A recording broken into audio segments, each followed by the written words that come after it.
दिल में सनम की सूरत, आँखों में आरज़ू दे, मेरे खुदा मुझे तू एक और ज़िंदगी दे। जी हाँ, नमस्कार, स्वागत है आपका हमारे इस YouTube चैनल पर। मैं मुनमुन श्रीवास्तव आपका हार्दिक अभिनंदन करता हूँ।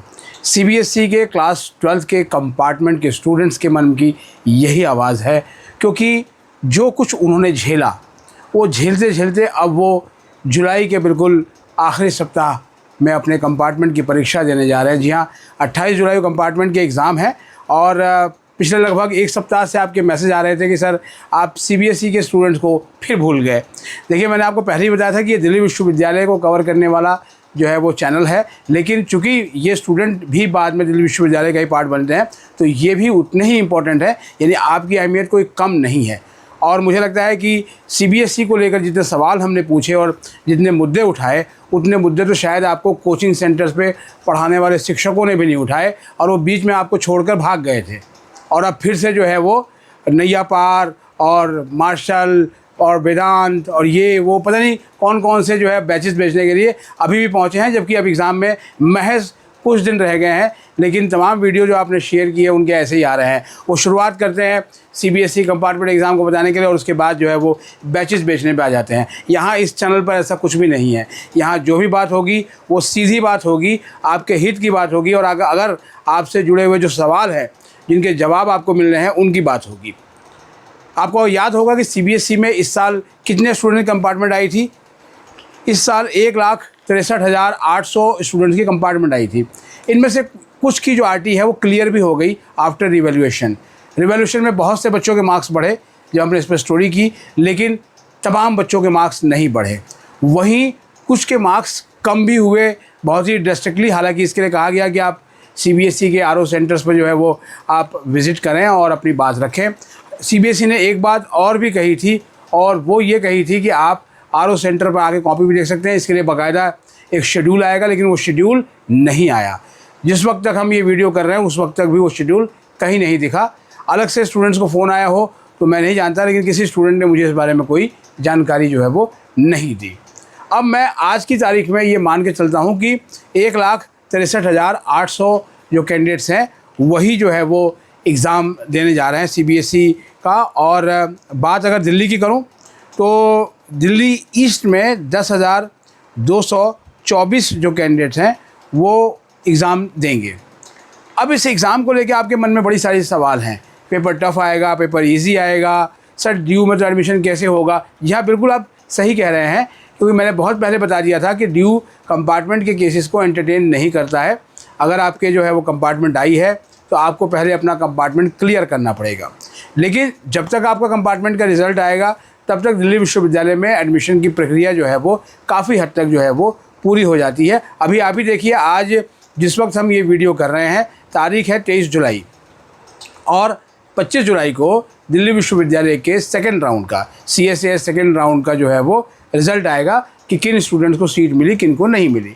और उसके बाद 28 जो है वो तारीख को आपका कॉलेज रीओपन हो जाएगा, जिनके एडमिशन अभी तक हुए हैं। हालांकि 25 को जिनके नाम आएंगे उनके लिए फ़ीस जमा करने की अंतिम तारीख 28 ही है, लेकिन 28 को क्या है, 28 को आपका एग्ज़ाम है RT का। एग्ज़ाम एक ही दिन होगा, ये बाकायदा इसका जो है शेड्यूल पहले ही आया हुआ है। आपके एडमिट कार्ड भी आपके स्कूल जो है वो पहुंच गए हैं, अपना स्कूल से जाके ले लें। जो प्राइवेट कैंडिडेट्स हैं उनको CBSE के वेबसाइट से ही डाउनलोड करने हैं। तो 28 को आपका एग्ज़ाम होगा, 28 को ड्यू खुल रहा है। लेकिन जो CBSE के कंपार्टमेंट के स्टूडेंट्स हैं वो तो दिल्ली विश्वविद्यालय के पोर्टल पर रजिस्ट्रेशन ही नहीं कर पाए, क्योंकि रजिस्ट्रेशन के लिए आपका जो है वो कंपार्टमेंट का एग्ज़ाम क्लियर होना ज़रूरी था। इस शर्त के बारे में मैंने आपको बहुत पहले बता दिया था, जब ये पूरा रिवैल्यूएशन की सारी चीज़ें चल रही थी। इसको लेकर CBSE खामोश रही, दिल्ली विश्वविद्यालय ने भी कुछ नहीं कहा, लेकिन इन स्टूडेंट्स को मौका दिया जाता है मिड एंट्री में। लेकिन अभी जो शेड्यूल आया हुआ है वो केवल 2 राउंड का ही शेड्यूल है। इसके बाद तीसरा राउंड तो आएगा। क्यों? क्योंकि जो CW कोटा और दूसरे जो सुपरन्यूमरी कोटा हैं उनके एडमिशन 3rd राउंड में ही होते हैं। लेकिन तब तक कंपार्टमेंट के रिज़ल्ट क्या आ जाएंगे? अगर हम ये मान के चलें कि ड्यू का जो 3rd राउंड है वो 3 या 4 अगस्त तक जो है वो देखने को मिल सकता है, तो क्या महज एक सप्ताह से भी कम समय में CBSE रिज़ल्ट दे देगा? ये बहुत बड़ा सवाल है। और इससे जो है वो 1,63,000 उन स्टूडेंट्स के कंधे पर जो है वो बिल्कुल एक बहुत बड़ा बोझ है। उनके गले पर एक तलवार लटकी हुई है और वो तलवार है साल ख़राब होने की। क्योंकि अगर दिल्ली विश्वविद्यालय में रेगुलर कॉलेज की एडमिशन प्रक्रिया ख़त्म हो गई, हालांकि ये प्रक्रिया अभी spot round, mop up round का लंबी चलती आई है, लेकिन इस बार क्या होगा मालूम नहीं, क्योंकि इस बार जो है फर्स्ट राउंड में सीटें जो है वो अच्छी खासी संख्या में भरी हैं। आप जाकर इसी चैनल पर देख लीजिएगा। अब से कुछ घंटों पहले हमने किरोड़ीमल कॉलेज के प्रिंसिपल प्रोफेसर दिनेश खट्टर का एक पॉडकास्ट अपलोड किया है, जिसमें उन्होंने बताया है कि जो सैंक्शन सीटें उनके यहाँ हैं उससे भी अधिक जो है वो दाखिले उनके यहाँ पर हुए हैं। लेकिन जो कंपार्टमेंट के एग्ज़ाम हैं वो किसी भी स्टूडेंट्स के लिए एक जो है वो नई ज़िंदगी है, और उस नई ज़िंदगी के लिए जो है वो आप बिल्कुल जी तोड़ मेहनत करते हैं। क्योंकि उस स्टूडेंट से पूछिए जिसका 1 साल ख़राब हुआ हो। आज आप देख भी रहे हैं कि जंतर मंतर से लेकर संसद तक जो प्रोटेस्ट की पूरी गूंज है, उसके पीछे भी शिक्षा ही है। नीट का एग्ज़ाम का पेपर लीक से मुद्दा जो शुरू हुआ था, सीबीएसई का मुद्दा उसके बीच में कहीं दब गया, क्योंकि सीबीएसई के ओएसएम के विक्टिम भी बहुत से स्टूडेंट हैं। वो अलग बात है कि स्टूडेंट ठीक से सामने नहीं आ पाए, और वो करते भी क्या करते। जिन टीचर्स ने उनके लिए आवाज़ उठाई, बाद में उन्होंने आवाज़ उठानी ही बंद कर दी।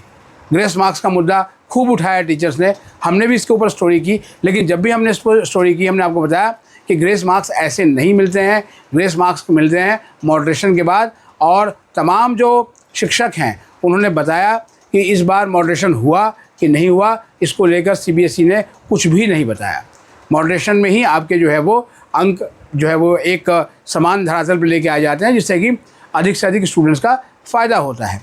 कंपार्टमेंट में ग्रेस मार्क्स के आधार पे ग्रेस मार्क्स मिलेगा कि नहीं, मॉडरेशन होगी कि नहीं, इसको लेकर अभी फ़िलहाल एक्सपर्ट्स ने कुछ भी नहीं कहा है। उस पर भी हम कुछ एक्सपर्ट से बात करके वीडियो लाने की कोशिश करेंगे।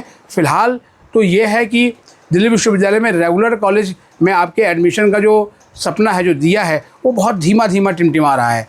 क्योंकि आपको अभी तक कंपार्टमेंट के जो केसेस हैं उनको मिड एंट्री में ही एंट्री मिलती देखी गई है। मिड एंट्री का मतलब होता है कि दिल्ली विश्वविद्यालय अपनी यूजी एडमिशन की प्रक्रिया के दौरान ही एक बार फिर से अपना रजिस्ट्रेशन विंडो ओपन करता है, और 1,000 रुपये फ़ीस देके आप रजिस्ट्रेशन कर सकते हैं और फिर से अपनी कॉलेज और कोर्सेज़ की प्रेफरेंस बना सकते हैं। सीट मिलेगी कि नहीं मिलेगी इसकी कोई गारंटी नहीं है, क्योंकि पहले से ही बहुत से स्टूडेंट्स होते हैं जिनको अभी तक सीट नहीं मिली होती है, और उसके अलावा बाहर से भी और ये स्टूडेंट्स आ जाते हैं जो कंपार्टमेंट और दूसरे हैं।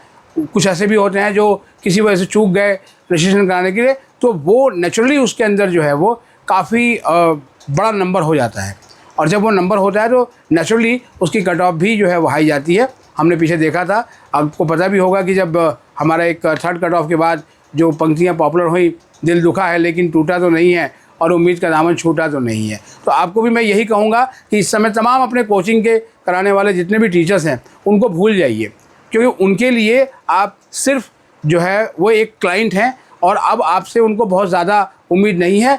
भागते भूत की लंगोटी सही, इसलिए आपसे लास्ट मोमेंट तक भी वो बहुत कुछ बटोर लेना चाहते हैं। तो इसलिए अपनी पढ़ाई पे फोकस कीजिए, सिलेबस देखिए। आपने ये पेपर पहले भी दिया है, आप देखिए कि कहाँ पर कमी रह गई थी। ओएसएम सिस्टम की जो कमी है वो वहाँ छोड़ दीजिए, आप देखिए कि कहाँ पर आपकी चूक रह गई थी, कमी रह गई थी। प्रैक्टिस कीजिए, कोशिश करेंगे। हालांकि मैंने आपसे कहा भी था, बट हम वो वीडियोस लेकर नहीं आ पाए सब्जेक्ट एक्सपर्ट्स की, बट फिर भी हम आपके एग्ज़ाम से ठीक पहले कोशिश करेंगे कि कुछ ऐसी चीज़ें भी एक्सपर्ट्स के ज़रिए आपको बताएं जो आपको एग्ज़ाम में हेल्प करें। और दिल्ली विश्वविद्यालय में दाखिले को लेके आप चिंतित ना हो, आपके लिए स्कूल ऑफ ओपन लर्निंग का जो है वो विकल्प जो है वो खुला रहेगा, आप वहाँ भी एडमिशन ले सकते हैं। लेकिन जो है वो कोशिश दिल्ली विश्वविद्यालय भी करेगा कि आखिर जो है वो इतने जो स्टूडेंट्स हैं उनको कैसे अकोमोडेट करें, क्या उनके लिए मिड एंट्री खुलेगी या नहीं खुलेगी, ये तो आने वाले कुछ दिनों में साफ़ हो जाएगा।